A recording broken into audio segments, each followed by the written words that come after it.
Hey everybody, welcome to Bura. In this episode, I'm going to be talking about the ungrading movement, what MIT is doing with SAT scores, and perhaps why you need to fail more.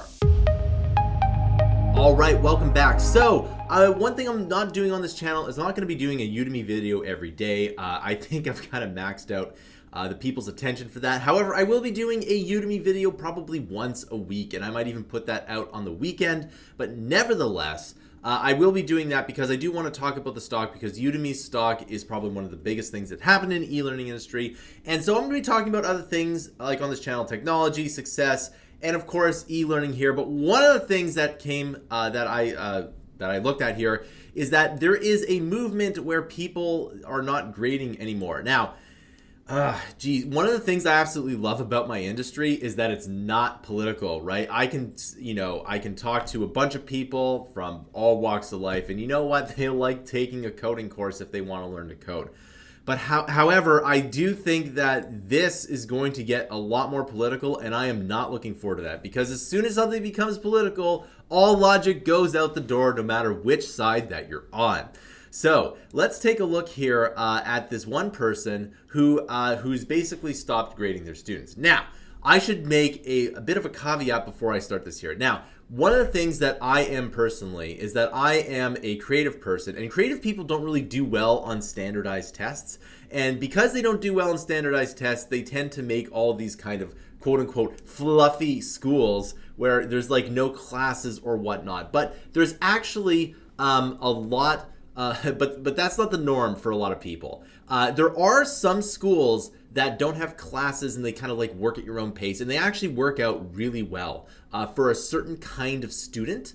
But for other students, they do not work out. And the problem is that it's not the majority of students here. So, everyone thinks public education is broken. I have my own solutions to that, and believe it or not, it's actually quite a simple solution. You just provide the tools and let people kind of just do it, right? And I can explore more of that in a different topic here. But what I really want to talk about is the fact that grading systems, are they good? Are they bad? And why we do things the way we do. So the thing is that when you look at a person, and school is obviously important, right? It's the one thing that you can do to make your life better, right? Like, I mean, there's a few things like that. There's exercise, that's really good. Eating better, that's good. School, that's good as well, right? You want to be going to school and, conversing with other people that might have different opinions than you, which is also really important. But you want to be going to school and learning new things. And with e-learning, you can just do that now. You can hop onto YouTube, watch a tutorial, you can buy a course, and in a few months you have this brand new skill that you didn't have before. And all of this stuff leads to a better life. If it's not immediate, it will be there. And it's really frustrating when you're kind of learning, because you want things to happen now, but they basically didn't here. So the thing is that some universities are now kind of ditching the whole grade system, and I think that's kind of the wrong approach. One of the things that they're trying to alleviate here is that some schools over test, and they're over standardized testing here. For example, when I was in high school, 50% of your mark came from one test. I think that's probably a bit too much. However, the idea of a percentage of your mark coming from one test is not necessarily a bad idea, especially if that test is standardized. So the thing is that, as usual, a lot of the conversation of this is going to be completely polar. Either you have no grades at all, or it's like completely standardized testing. And you'd have to have a mixed approach here. The thing is that a standardized test is really good at just evaluating a bunch of humans on one thing that they can all agree on here. Because when you evaluate humans, like if you've ever tried to hire somebody, you'll know that it's actually a little bit harder than you would expect it to be, because you have all these different people with all these different skills. Who's going to be the best person, right? So if you have some kind of standardized test, you can say, okay, well, they at least can have a certain level of competency, right? And if you're smart enough, you can probably do well on those standardized tests. However, for me, it's not the whole entire thing. Now, I know that there's a lot of I know that there's a lot of pushback against that here, but the thing is that MIT is now bringing back the SAT test. Now, the SAT test is actually a pretty good idea. It's a test that is for basically the nation here of the United States, and it's something that, well, if you get a score on it, right? Like if you get a good score on the SAT, it means that it allows your options here. Now, let's say you don't do well in the SAT and you don't get an MIT. That actually might not be a bad thing, which I can talk about in another video. It's better to go to a school where you're in the top 20%, and you have to be really cognizant of that.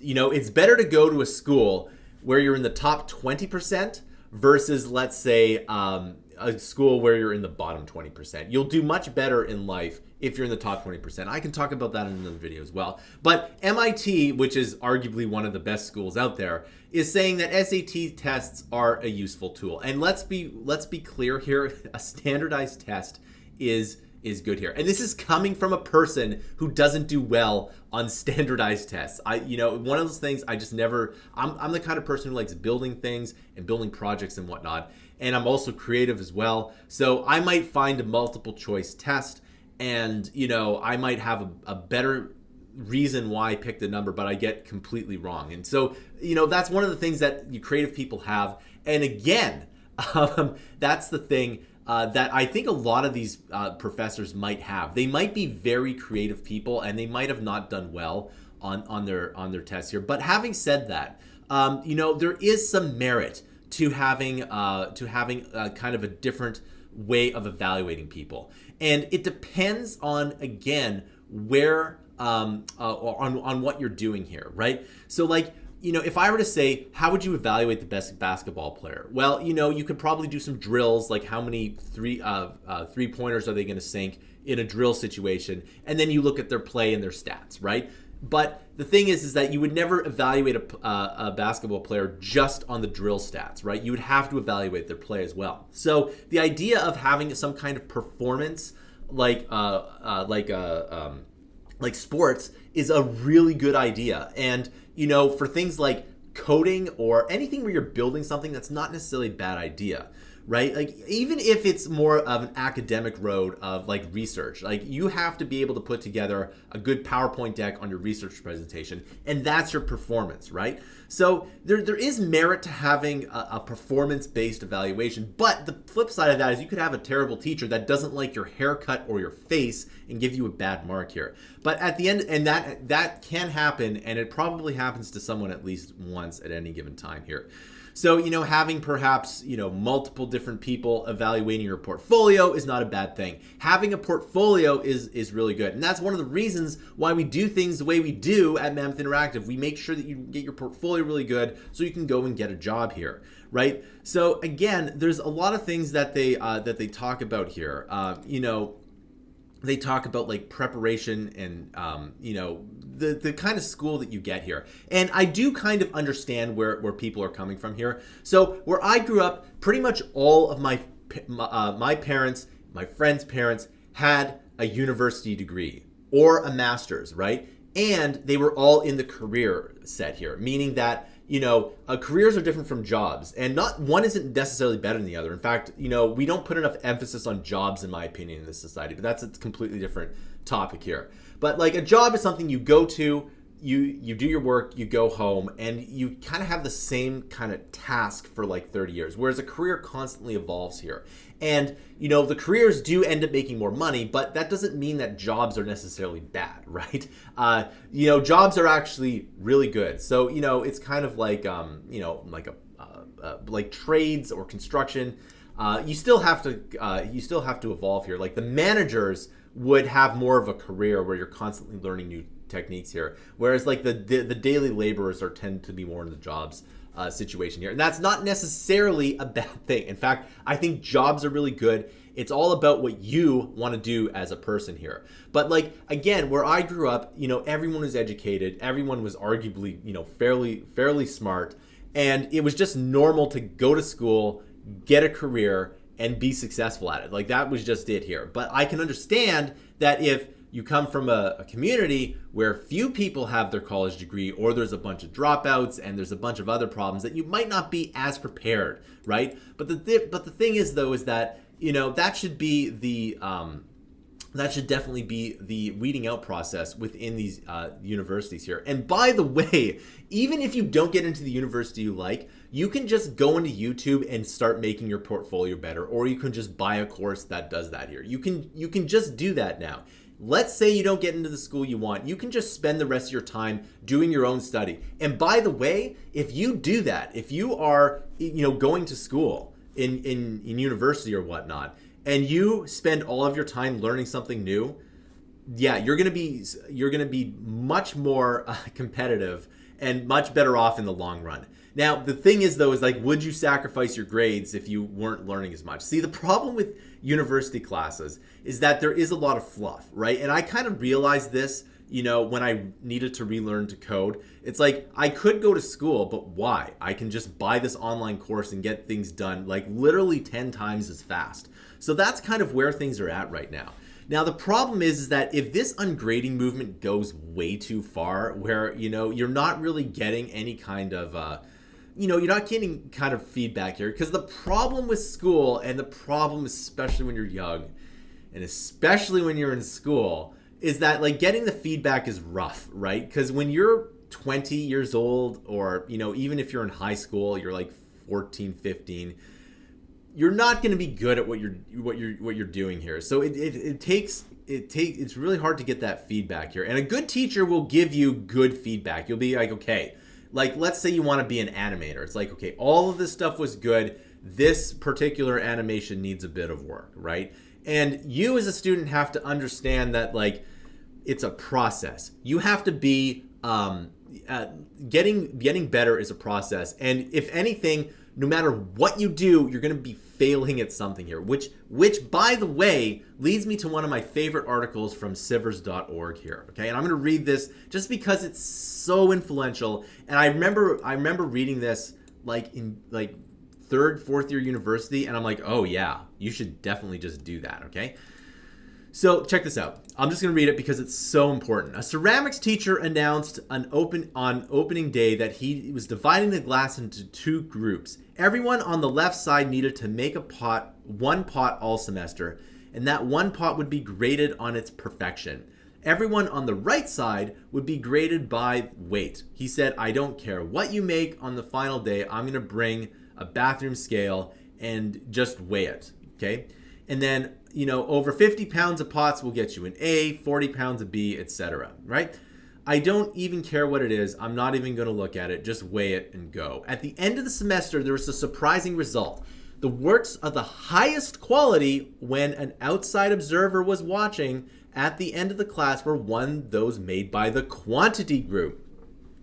Those that were being judged on weight, seems that while this quantity group was busy churning out piles of work and learning from their mistakes, the quality group was the one that was being just graded on one part, had sat there theorizing about perfection and in the end had nothing but grandiose theories and one mediocre pot, I guess. It's kind of weird there's a typo in a Sivers article. But anyway, so this is interesting, and it's absolutely true. So if you ever want to get better at writing, you just have to write, okay? And you don't have to write that much. If you write just 2 pages a week, that is, you know, that's 100 pages a year, right? 104 pages a year. So, you know, if you just, the way to get better at something is to just slowly add it in, right? And to just constantly do it. It's the constant everyday thing. Like if you write a page a day, that's 7 pages a week or 30 pages a month, right? You really don't have to do that much. But every English teacher I've ever had, and English isn't my, you know, it wasn't the subject I was really good at, by the way. Every English teacher I've ever had that said that you just have to write to get better. And this is the kind of thing. So especially if you're learning to code, you should be like the quantity group of pots. Just build as many projects as you can. Now, I don't really see that in the ungrading movement. However, when you have that kind of unrestricted, practice, that's probably the best thing about this particular movement that would be good. And I know that sounds incredibly counterintuitive, But schools really need to balance things like the SAT and those kind of scores and things like the POTS, right? And you have to kind of do both, right? You have to have a standardized test to group everyone and kind of say that everyone is being evaluated on the same test, roughly, I guess. You know, the questions could vary, but roughly the same tests and the same kind of knowledge base. That is absolutely important. But at the same time, though, you need to have these kind of like unrestricted areas where you can just learn, right? So in school, I used to have this thing called like unrestricted silent reading or whatever. So basically, you would just read whatever you want here. Now, I always wanted to write instead of read, but that's my own, but that's, and write fiction books too. But that's a story for a different time. Now, I always wanted to write instead of read. But anyway, that idea of just like unrestricted kind of learning, you can just do whatever you want. That would be a huge step. All right. But of course, I understand that every school board is going to have a bunch of different logistical issues. But with e-learning but with your own time, you could just always be learning, always be doing something, and then always have some kind of portfolio that you're adding to. If you take a look at two people, one person just goes to school in an ungraded or graded class, and another person kind of goes to school and learns in their spare time, that second person will absolutely be more successful in the years to come, right? Guaranteed, almost all the time here. Now, even, and this is the controversial part, even if person B sacrificed some of their marks to learn things that they wanted to, right? I know that sounds weird, but there is a saying that A students work for C students, and sometimes it's because C students want to do things their own way, and they want to learn things that are not being taught in school. So is this ungrading movement good? Well, I would say that as long as you have some kind of standardized test going on, I think it's not a bad idea, right? There are some things that shouldn't be graded on an A, B, C, or D, and they need to be more like this POT example here, right? This POT example is a very good thing to have for your portfolio. And you can probably find in almost every single profession, there could be a POT here. It could be essays. It could be whatnot. Now, I know there's a bunch of people that will kind of game the system here, but like those people who game the system and cheat eventually stagnate somewhere. Unless, for the most part, there are some people who manage to do this stuff and become really successful. But eventually, the people who constantly learn more and constantly kind of improve themselves will be better off in the long run, right? I know it's kind of hard to say, especially in the current economy, where just owning assets was much better than working hard. But the things that's happened in the last 10, 20 years is the exception to the rule, not the rule. All right, so that concludes this video. I want to know your thoughts down below. Is ungrading good? Is the SATs good? Do you like this article, this Sivers/failure here? It's a big article, and there's a good video on it too. So please watch it, and I'll see you in another video.